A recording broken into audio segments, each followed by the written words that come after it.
तो hey guys, welcome back और YouTube channel. तो यह हमारा आज मैंने जो सीरीज स्टार्ट की थी रिवीजन वाला, उसका दूसरा लेक्चर है। पहले में हमने क्या पढ़ा था, वो मेजरमेंट वाला जो है वर्नियर कैलिपर्स और स्क्रू गेज को पढ़ा था हमने। देखो यहाँ पे थोड़ा सा मतलब ज़बरदस्त बात यहाँ पे यह है कि मैंने पिछले 5 साल का एनालिसिस भी किया है कि उसको लेके इलेक्ट्रोस्टैटिक्स को लेके। सबको पता है कि 2 से 4 क्वेश्चन का वेटेज रहता है, अगर मैं पोटेंशियल को इसमें इंक्लूड कर दूँ उसके बाद। तो छोटा सा है वहाँ पे। देखो इस टाइम पे हमें मतलब भाई, तो पूरा आपको जितना मतलब मैटर है, पूरा कंटेंट आपको मैं पूरा रिवीजन करवाऊंगा। लेकिन हमें इस टाइम पे जो करना है मतलब चाहिए एनालिसिस के हिसाब से, वह भी हमारे लिए बहुत इंपॉर्टेंट बन जाता है। देखो ध्यान से यहाँ पे, सबसे पहले इसमें हमको कितने टॉपिक पढ़ने होते हैं। कूलॉम्स लॉ पढ़ेंगे हम, ठीक है, electric field, electric flux, electric dipole और गोसला। इन्हीं के आसपास हमें क्वेश्चन देखने को मिल जाएंगे। अब देखो 2030 में सॉरी 2023 में जो एग्ज़ाम हुआ था हमारा, उसमें देखो एक तीन क्वेश्चन आया था मेरे इस चैप्टर से, इलेक्ट्रोस्टैटिक्स से। उसमें 2 क्वेश्चन थे हमारे डाइपोल मोमेंट से थे, मतलब डाइपोल वाले सेक्शन से थे। और एक था हमारा फ्लक्स, जो कि एकदम ईजी था, ठीक है ना। क्लोज ने पूछा था कि अंदर फ्लक्स कितना होगा। 2022 में एक क्वेश्चन है, वो भी कहाँ से है, डाइपोल से। 2021 में देखो हमारे पास 2 क्वेश्चन है, एक है हमारा कंडक्टिंग वाले से है और एक कहाँ से है, डाइपोल से। मतलब डाइपोल हमारा मान के चलो कि सबसे इंपॉर्टेंट टॉपिक है, ठीक है ना। डाइपोल सबसे इंपॉर्टेंट है। और हमको क्या दिख रहा है लास्ट 5 ईयर का पैटर्न, कि हमें फ्लक्स भी करना चाहिए। तो मान लो कि आप यहाँ से अगर हम कर लेते हैं ना डाइपोल से और फ्लक्स से, तो हमारे पास 70 या तो 80% की पॉसिबिलिटी बन जाती है क्वेश्चन हमको इन दो टॉपिक से मिल जाएगा, ठीक है। और उसके अलावा और जो टॉपिक मान लो कूलॉम्स लॉ हुआ, एक फार्मूला है, फार्मूला पे क्वेश्चन आएगा तो आप आराम से कर लोगे। इलेक्ट्रिक फील्ड, देखो इलेक्ट्रिक फील्ड से अगर कुछ आने की पॉसिबिलिटी है तो क्या है, वो है ग्राफ। ग्राफ पूछेंगे हमसे यहाँ पे, ठीक है ना। तो इसके लिए ग्राफ देख लेंगे हम, अगर क्वेश्चन बनेगा तो ग्राफ से बनेगा और वो बढ़िया क्वेश्चन माना जाता है। तो आज उसको हम कर लेंगे। डाइपोल तो मतलब उस पर 1-2 क्वेश्चन की प्रैक्टिस भी करेंगे, और गोस प्लस क्वेश्चन आएगा तो थियोरेटिकल आएगा। तो यही टॉपिक है हमारे पास। चलो ठीक है, स्टार्ट करते हैं। सबसे पहले देखिए कि इलेक्ट्रोस्टैटिक्स हमारा स्टार्ट होता है, सबसे वाला जो पहला टॉपिक होता है वह चार्जिंग का आता है। चार्जिंग को हम मतलब कितने टाइप से, एक तो फ्रिक्शन मेथड से कर सकते हैं, इंडक्शन से, और किससे, कंडक्शन। 3 मेथड होता है हमारा चार्जिंग करने का। यहाँ से क्वेश्चन थ्योरेटिकल बनेगा, ठीक है। फ्रिक्शन में जो होता है आपको ध्यान रखना है कि उसमें क्या होता है, इक्वल एंड अपोजिट चार्ज आता है हमारा दोनों बॉडी पे। क्या याद रखना है कि बोथ बॉडी पे, दोनों जो बॉडी होती है उस पर इक्वल और अपोजिट नेचर का चार्ज आता है। इंडक्शन में याद रखना है कि ओनली फॉर, मतलब क्या लिखा है, only for body not for point. मतलब ये पॉइंट चार्ज के लिए नहीं है। किसके लिए इंडक्शन, हम बॉडी के लिए करवा सकते हैं, ठीक। एक बॉडी को दूसरे बॉडी से टच करवाएंगे तो क्या होगा हमारा इंडक्शन। नेचर जो इसका होगा जस्ट अपोजिट होगा। कैसा होगा नेचर, जस्ट अपोजिट। अगर एक पॉजिटिव मिलेगा, दूसरा कैसा होगा, नेगेटिव। दो बात इसमें याद रखनी है, क्या कि पॉइंट चार्ज के लिए नहीं है, बॉडी के लिए है। और क्या होता है इसमें, चार्ज जो होते हैं अपोजिट नेचर के आते हैं। लास्ट आता है हमारा कंडक्शन। कंडक्शन में हमें क्या ध्यान रखना है कि इसमें जो चार्ज आते हैं सिमिलर। 3 पॉइंट हमने पढ़ा है यहाँ पे, बस 3 ही पॉइंट इंपॉर्टेंट है। और जो पूछेंगे ना हमसे, जो हमारा स्टेटमेंट बनेगा यहाँ से, तो यही पूछ सकते हैं कि जो फ्रिक्शन हमारा होगा, फ्रिक्शन में जो चार्ज होता है वो कैसा होता है, इक्वल एंड अपोजिट आता है, ठीक है ना। फ्रिक्शन में चार्ज इक्वल एंड अपोजिट।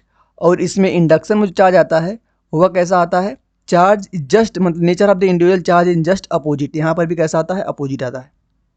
यहाँ पे कैसा आता है, एक्वायर सिमिलर, दोनों पे सिमिलर चार्ज आते हैं। तीनों पॉइंट यहाँ से क्लियर। यहाँ से एक क्वेश्चन बन सकता है, इजी ही बनेगा। अगर बनेगा तो क्या बनेगा, दो बॉडी देंगे, मतलब दो स्फीयर देंगे। मान लो स्फीयर नंबर 1 है, स्फीयर नंबर 2, इस पे चार्ज Q1 है और इस पे चार्ज Q2 है। इसकी रेडियस R1 है, इसकी रेडियस R2 है। जब इन दोनों को हम कनेक्ट करेंगे तो नेट चार्ज कितना होगा, यह क्वेश्चन बनेगा। पहली बात देखो, नेट चार्ज हमको मतलब पूछेंगे कनेक्ट करने के बाद Q1 पे चार्ज कितना आएगा और Q2 पे चार्ज कितना आएगा। फिर से मैं बोलता हूँ, दो स्फीयर होंगे, पहले का चार्ज Q1 होगा, इसका चार्ज Q2 होगा। जब हम उसको कनेक्ट कर देंगे किसी वायर से, तो Q1 पे चार्ज कितना बचेगा। क्वेश्चन में हमको देखो क्यू नेट दिए होंगे, क्यू नेट मान लो यहाँ पे Q1 प्लस Q2 लिखा हूँ ना मैं, तो मान लो कि बोल देंगे कि जो क्यू नेट है वह है 15 कूलाम का, ठीक है ना। 15 कूलाम का क्यू नेट दे देंगे। अब पूछेंगे Q1 पे कितना चार्ज आएगा। तो सिंपल हम निकालने का तरीका हमारा क्या होता है, आपको पता होगा कि अगर हमें इस पे चार्ज निकालना है तो इसका चार्ज अपॉन में टोटल चार्ज, मतलब Q1 का निकालना है तो Q1 का अपॉन में Q1 प्लस Q2 की वजह जितना चार्ज आ रहा है इंटू क्यू नेट। तो ऐसे हम इस पे चार्ज निकालेंगे, सेम यही मेथड से लगा के हम इस पे निकालेंगे Q2 का चार्ज अपॉन में नेट Q1 प्लस Q2 का अपॉन में Q नेट। आई होप कि समझ गए होगे। अब यहाँ से क्वार्क वार्क वाला नहीं पूछेंगे हमसे, नोट्स में है तो मतलब है बस। अब देखो कूलाम लॉ पे हमें क्वेश्चन आ सकता है, बस फार्मूला याद रखेंगे। एफ इक्वल टू के Q1 Q2 अपन में आर स्क्वायर। अब जो के होता है 1/4 नॉट होता है इसकी वैल्यू। एसआई में अगर बात करें तो 9 × 10⁻9 होता है, सीजीएस में 1 होता है इसका मान। बस अब देखो यहाँ पे एक आता है न्यूट्रल पॉइंट वाला। ये न्यूट्रल पॉइंट वाला जो आता है, या आप थोड़ा सा इंपॉर्टेंट लगा सकते हो, क्वेश्चन पूछते हैं यहाँ से, थोड़ा सा नहीं, इसको इंपॉर्टेंट ही लगा लो। अभी हमने 2 स्लाइड पढ़ा, 2 स्लाइड पे अभी मान लो सबसे इंपॉर्टेंट हमारा न्यूट्रल बनता है। यहाँ से बनेगा तो क्वेश्चन सब कर लेंगे, ठीक है ना। यहाँ पे क्या बोलेंगे कि न्यूट्रल पॉइंट बताओ। तो सब पहले बताओ कि अगर मान लो एक पॉइंट प्लस चार्ज है और एक यहाँ पे माइनस चार्ज है, अगर हमें न्यूट्रल पॉइंट ढूंढना है तो एक बार दिमाग लगा बताओ कहाँ पे मिलेगा। अगर मुझे यहाँ पे प्लस बनाऊँ तो ये वाला क्या करेगा, इसको रिपेल करेगा, और ये वाला भी क्या करेगा, इसको क्या करेगा, अट्रैक्ट करेगा, ठीक है ना। ये इसको रिपेल करेगा, मतलब बीच में तो नहीं मिल सकता है। किस कंडीशन में, अगर दोनों अपोजिट नेचर के हैं तो बीच में चार्ज नहीं मिल सकता है। कहाँ पर मिलेगा, अगर मैं यहाँ पे प्लस रखूँ तो ये वाला क्या करेगा, इसको रिपेल करेगा और ये इसको अट्रैक्ट करेगा। तो सिमिलर जो छोटा चार्ज होगा ना उसके पास कहीं बाहर मिलेगा। तो इस बात को आपको ध्यान रखना है। कहाँ पे चार्ज, ये भी पूछ लेते हैं कि अगर 2 अपोजिट नेचर के हैं, एक प्लस है एक माइनस है, तो कहाँ पे हमें चार्ज मिलेगा, आउटसाइड या तो इसके अंदर मिलेगा। तो इसको ध्यान देना। अब यहाँ से देखिए फार्मूला कैसे हमें याद करना है कि एक्स निकालना है। जैसे मान लो एक्स कितने दूर पे हमें मिलेगा, मैं मानता हूँ कि यहाँ पे प्लस चार्ज है, प्लस Q1 है, यहाँ पे प्लस Q2 है, दोनों सिमिलर नेचर के हैं, सिमिलर चार्ज हैं, +1 प्लस Q1 प्लस Q2। अब मैं क्या करना है कि हमें बताना है कि अब यहाँ करेंगे, अगर यहाँ प्लस में रखता हूँ तो ये इसको क्या करेगा, रिपेल, अब बीच बीच में मिलेगा। जब सिमिलर चार्ज होगा तो कहाँ पर मिलेगा, बीच में कहीं पर मिलेगा। अब बताना है कि हमें एक्स कितने डिस्टेंस पे न्यूट्रल चार्ज मिलेगा। तो पूरा यहाँ से यहाँ तक की डिस्टेंस हमें पता होगा, क्वेश्चन दिए होंगे, यहाँ से यहाँ तक की डिस्टेंस मान लेते हैं अगर आर है पूरी, तो एक्स बताओ।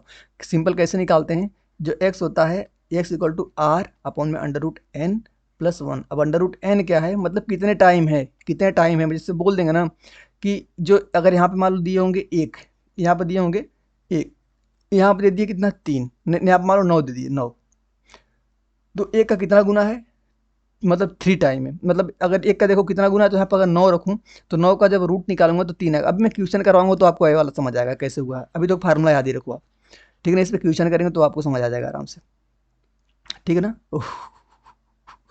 ठीक है, तो क्वेश्चन करने पे बाद क्वेश्चन समझ आ जाएगा ये वाला। तो बस अब ये देखो यहाँ पे आता है कि स्टेबल इक्विलिब्रियम वाला सिस्टम, जिसपे कोई पिछले साल मतलब 4-5 साल से क्वेश्चन इस पर नहीं है, तो मैं इसको स्किप ही करूँगा। मैं मतलब इस सारे टॉपिक को नहीं पढ़ूंगा बहुत ज़्यादा। अगर इसमें अगर आपको पढ़ने का मन करे तो आप ये याद कर लो, tan theta equal to Fp/mg होता है, ठीक है ना। tan theta equal to Fp/mg। अभी देखो कितना छोटा सा सीमिट हो जाएगा, आप देख लेना एक बार। वेक्टर फॉर्म पे क्वेश्चन नहीं आ रहा है बहुत, अगर वेक्टर फॉर्म में बस आपको ये फार्मूला याद रखना वेक्टर का, इस पे क्वेश्चन नहीं बनेंगे, ठीक है ना।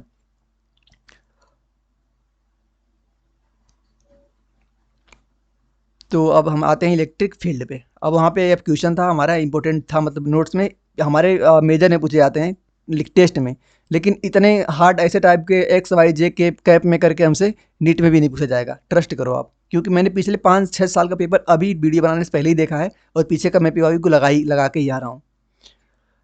अभी सोच लो कभी पैटर्न हमारा जो एग्जाम का है बहुत स्लो हुआ है। 2019 से पहले जाओ, 2016-17 में बहुत टफ क्वेश्चन आते थे हमारे, अच्छे अच्छे लेवल के।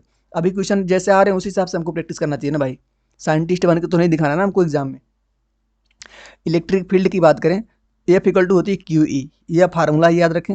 एक दो क्वेश्चन तो इस फार्मूले से ही बन जाते हैं एग्जाम में। एफ इक्वल टू क्या होता है हमारा, Q × E, ठीक है। इस बात को ध्यान देना है कि इलेक्ट्रिक फील्ड अगर मान लो इधर जा रही है ना, अगर उसमें पॉजिटिव चार्ज को रखें तो उधर ही क्या लगता है, हमारा फोर्स लगता है।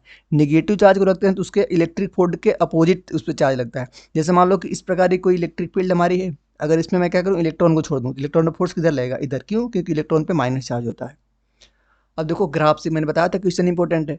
अब हमें अगर इलेक्ट्रिक फील्ड लिखनी हो तो कैसे लिखते हैं, E = KQ/R², यह होता है हमारा इलेक्ट्रिक फील्ड का फार्मूला।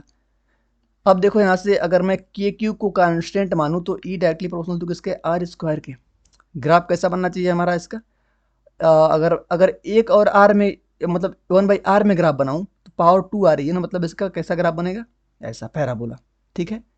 अगर मैं यहीं पे E और R का ग्राफ बनाऊँ तो आपको ध्यान देना है कि कुछ इस प्रकार से बनेगा, और 1/R², तो Y = mx, सीधे स्ट्रेट लाइन ग्राफ बनेगा। 3 ग्राफ में से कौन सा ग्राफ इंपॉर्टेंट है, यह। और जो इजी है वही इंपॉर्टेंट है, कठिन वाला नहीं पूछा जाता है हमसे, ध्यान देना है इस बात को। सबसे बड़ी गलती यही होती है हमसे कि हम ज़्यादा ओवर मतलब स्मार्ट बनने के चक्कर में बड़ी बड़ी चीज़ें करते हैं और एग्जाम में छोटी चीज़ें पूछते हैं जो कि हमें नहीं आती है। पूछेगा देखना, यह पूछेगा, यह जो कि इजी है, ठीक है ना। जल्दीबाजी में हम इसको स्किप करते हैं क्योंकि यह तो सब मतलब कठिन लग रहा है, तो इसको ना पढ़ेंगे, ठीक है। अब देखो ये क्वेश्चन पहले आते थे, चाहो तो देख लो क्या मतलब क्वेश्चन में क्या हमारी यहाँ पे जीपी सीरीज बनेगी। जीपी सीरीज का फार्मूला याद, सिंपल आराम से कर लेंगे। हाँ ये थोड़ा सा इंपॉर्टेंट हो जाएगा। It is due to uniform charge ring. जैसे मान लो कोई चार्ज है, कोई रिंग है, ठीक है, यहाँ पे कोई रिंग दिख रही है, चार्ज है, तो सारा जो उसका चार्ज आएगा कहाँ पे आएगा, सरफेस पे आ जाएगा।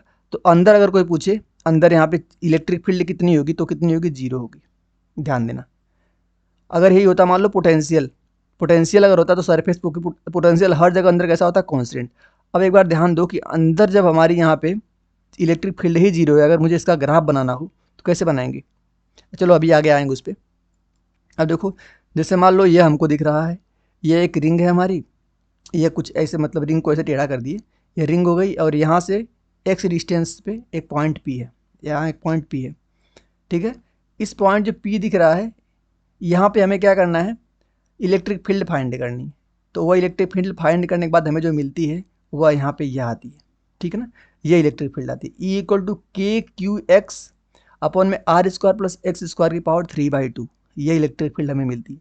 अब यहाँ से देखो कितने रिलेशन बन सकते हैं, क्या क्या आपको दिख रहा है, ई जो है डायरेक्टली प्रोपोर्शनल टू एक्स दिख रही है, ई जो है डायरेक्टली प्रोपोर्शनल टू एक्स दिख रही है।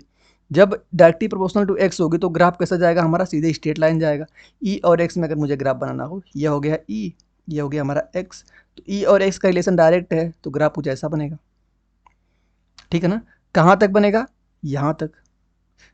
अब देखो जब मैं एक्स को जीरो कर दूँ, एक्स को जैसे ही मैं जीरो करूँगा, पहले मैं यहाँ पे था, एक्स को जीरो करूँगा तो कहाँ पे आऊँगा, सेंटर पे आ जाऊँगा। सेंटर पे क्या होता है, जल्दी बताओ, सेंटर पे इलेक्ट्रिक फील्ड क्या होती है हमारी, जीरो। तो अगर यह हो गई हमारी एक्स हो गया हमारा जीरो, तो क्या बच गया, आर स्क्वायर। अब आर स्क्वायर की पावर 3/2, तो आर से आर कट जाएगा, आर क्यू बचा, ठीक है ना, आर क्यू बचा। अब देखो एक्स बाई आर क्यू दिख रहा है क्या, जब एक्स सेंटर पे आएंगे तो ई जीरो आ गया, मतलब हम यहाँ पे हैं अभी इस टाइम सेंटर पे, सेंटर से यहाँ से स्टार्ट करें, सेंटर पे हैं हम, फिर जैसे जैसे हम आगे जा रहे हैं, इधर जा रहे हैं, मतलब एक्स पे आ रहे हैं, तो डायरेक्टली प्रोपोर्शनल है, ठीक है। अगर हम आर से बाहर निकल जाए, मतलब हमारा एक्स जो है, इस जो आर दिख रहा है आर, इस आर से हमारा जो एक्स बड़ा हो जाए, उस कंडीशन में हम inversely proportional to X square हो जाएंगे। सिंपल, इतना दिमाग नहीं लगाना, इस ग्राफ को ही आप याद रखें। थोड़ा सा मैंने सोचा कि सब समझा दूँ, लेकिन इस ग्राफ को याद रखें, ठीक है। यह ग्राफ कब का है, जब कोई एक रिंग है, रिंग से हमें उसके अगर रेडियस आर है, उससे एक्स डिस्टेंस पे अगर हमें क्या बतानी है, इलेक्ट्रिक फील्ड बतानी है, तो ग्राफ कुछ ऐसा बनता है, ठीक है। और यह जो पॉइंट हाईएस्ट पॉइंट जो इसका आ रहा है, r/√2 होता है, इस पॉइंट को भी याद रखना है बस, और कुछ नहीं इसके अलावा।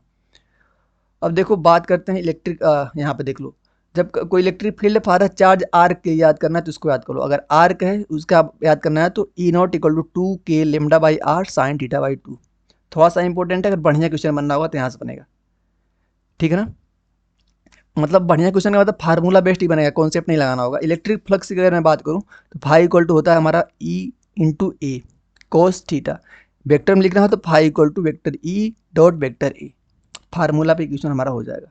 देखो इसमें कुछ थ्योरी है, थ्योरी को ध्यान देंगे तो यहाँ से हमारा क्या लिखा, if does the surface is placed is uniform electric field then the net electric field through the line surface always zero. Phi in equal to phi out होता है, मतलब हाँ, जैसे मान लो कोई एक यहाँ पे क्लोज सरफेस में बना दूँ और यहाँ से अंदर चार्ज निकल रहा है, यहाँ से अंदर, तो इधर जाएगा, इस जितना चार्ज अंदर क्लोज होगा उसको क्या बोलते हैं, Q/ε चार्ज अंदर कवर होगा। जैसे मान लो अब यहाँ पे एक बॉडी है, यहाँ पे लाइन इसमें क्रॉस कर रही है, आई फिर पार कर गई, तो जितनी आई उतनी ही जा रही है ना, तो उस केस में क्या होगा, इलेक्ट्रिक फील्ड जीरो होगा। लेकिन अगर मैं क्लोज कर दूँ और अंदर से ही चार्ज निकल रहा है ना, इधर भी निकल रहा है, इधर से भी निकल रहा है, इधर से भी निकल रहा है, इधर से भी निकल रहा है, तो इस केस में जो है ना इलेक्ट्रिक फील्ड क्या होगी हमारी, Q/ε0। लेकिन कभी ऐसे है और उसमें से पास करके निकल रही है, तो जितना पास करे उतना ही निकल रही है। देखो यहाँ से मान लो ये पास गई और यहाँ से ये निकल गई, तो उस केस में क्या हो जाएगा, जीरो हो जाएगा, ठीक है ना। तो इसको ध्यान देना है। तो phi equal to E dot D A होता है, गोस ने क्या बताया था, Q/ε0 के बराबर। अब देखो यहाँ से क्वेश्चन आया हमारा पिछले लेटेस्ट में 2 बार, तो इसको देखना है, सीधे याद करना है, ठीक है ना। अब देखो ये हमारा एक क्यूब दिख रहा है, क्यूब की कितनी फेस होती हैं, 6 होती हैं क्या, 1 2 3 4 5 6 फेस होती हैं। अब देखो इधर मिड में, यहाँ पर मिड में मैं क्या रख दूँ, मिड में एक पॉइंट रख दूँ, अगर उससे पूछें इलेक्ट्रिक फ्लक्स कितना होगा, तो सिंपल लो लगा देंगे ना, क्या, Q by epsilon not body के सेंटर पे। अब मैं यहाँ पर रख दे रहा हूँ, एक फेस पे रख दे रहा हूँ, एक फेस पे, तब कितना होगा। अब देखो इसको ढकने के लिए हमें कितना फेस चाहिए, अभी मान लो इस वाले दो वाले को ढकना है तो एक और क्यूब में ले आकर रख दूं तो ढक जाएगा, मतलब दो क्यूब की आवश्यकता है ना, तो दो से भाग दे दोगे। अब देखो मैं थर्ड वाले की बात करता हूँ, इसको ढकने के लिए कितने लगेंगे, एक बार ध्यान दो। एक तो पीछे आएगा इधर एक, और दो तीन, समझ रहे हो, मतलब एक पीछे आएगा तो दो हो गए, तीन चार, मतलब चार लगेंगे इसको पूरा ढकने के लिए, तो चार से भाग दे दो।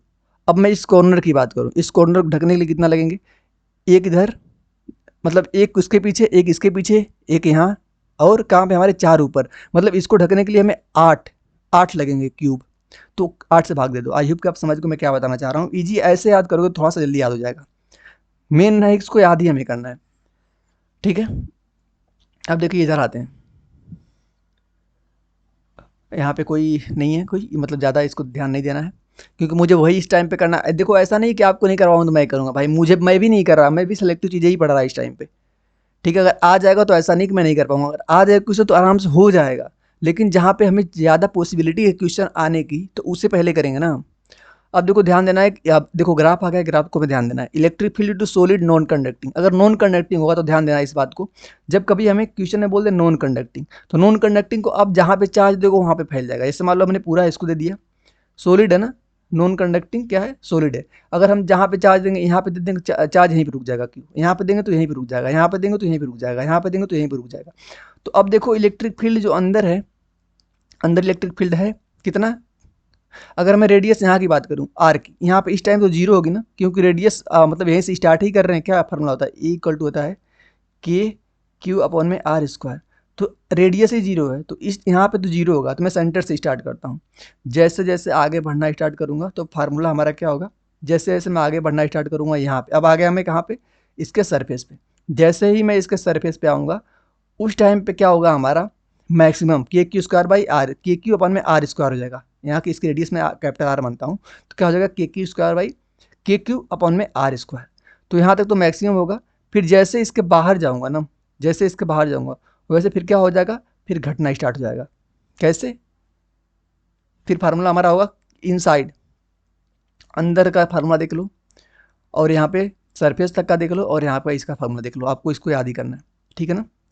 देखो इनसाइड में डायरेक्टली प्रोपोर्शनल होता है, और चार्ज अंदर होगा, क्यों, क्योंकि नॉन कंडक्टिंग कंडक्टिंग होता है तो सारे चार्ज आ जाते हैं बाहर पे, सारे चार्ज आते हैं बाहर से, तो हमारा यह वाला ग्राफ स्टार्ट ही नहीं होता, ठीक है ना। यह ग्राफ जो कांस्टेंट दिख रहा है यह स्टार्ट ही नहीं होता, कब, जब यहाँ पे कंडक्टिंग लिखा होता, नॉन कंडक्टिंग लिखा है तो सेंटर से स्टार्ट होगा, ऐसे ऐसे ऐसे ऐसे यहाँ तक क्या करेगा, यूनिफॉर्म होगा, इस पॉइंट पे सरफेस पे जहाँ पे मैक्सिमम आ गया, फिर यहाँ पे जैसे ही बाहर जाएंगे यूनिवर्स हो जाएगा किसके, आर स्क्वायर के, यहाँ पे ध्यान देना इसको।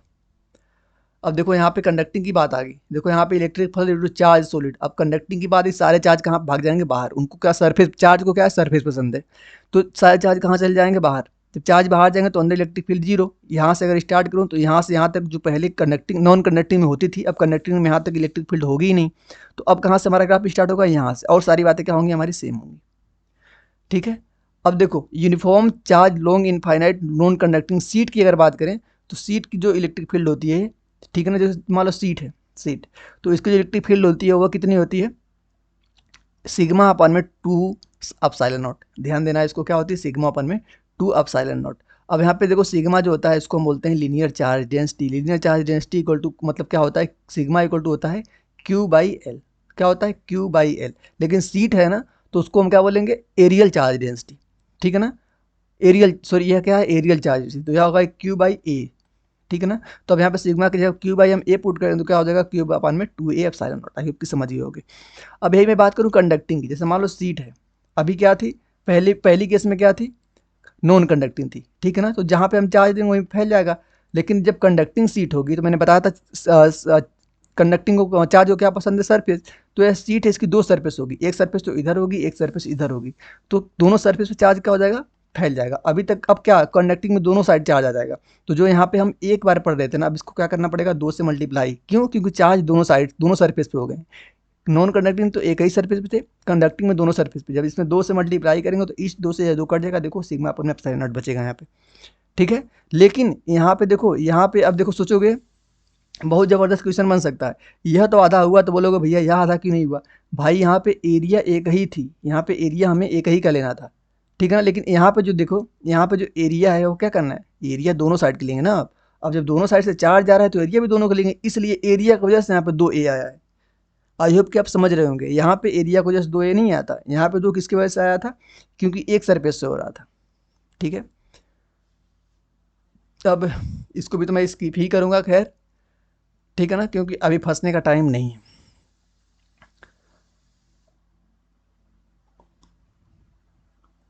अब इलेक्ट्रिक पोटेंशियल भी इसी में आ गया, देख ही लो, ठीक है ना? इलेक्ट्रिक पोटेंशियल पे क्वेश्चन, इलेक्ट्रिक पोटेंशियल फार्मूला क्या होता है सीधे? वो क्या होता है? के क्यू वन क्यू टू अपन में आर, ये तो होता है हमारा मेन फार्मूला।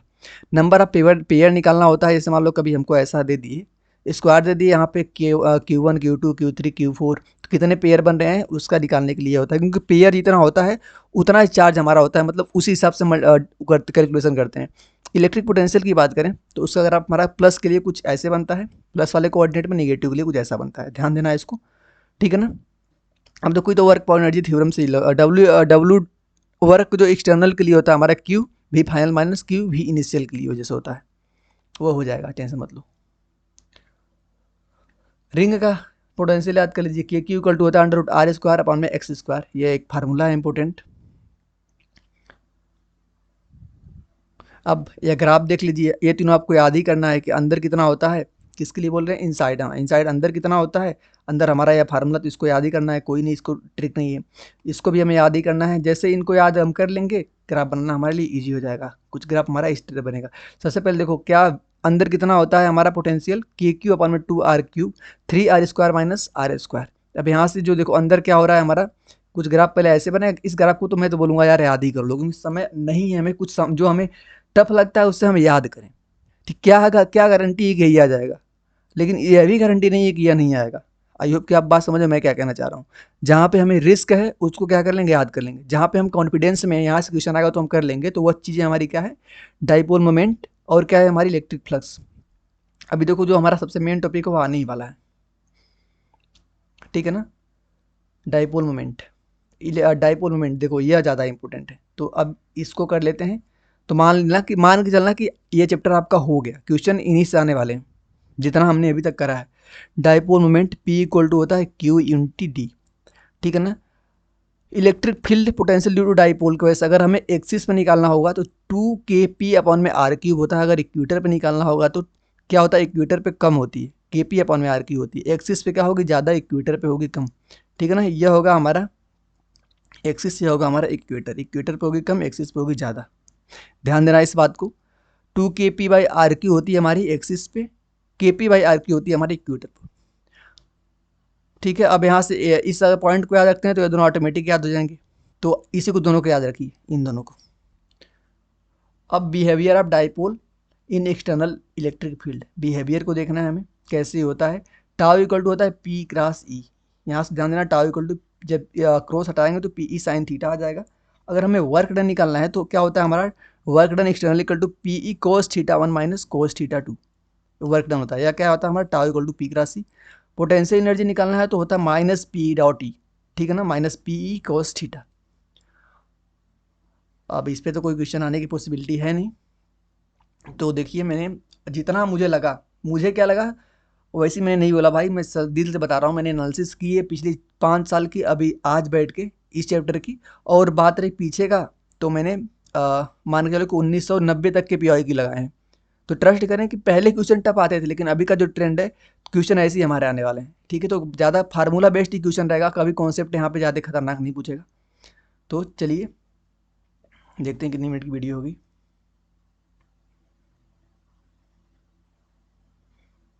24।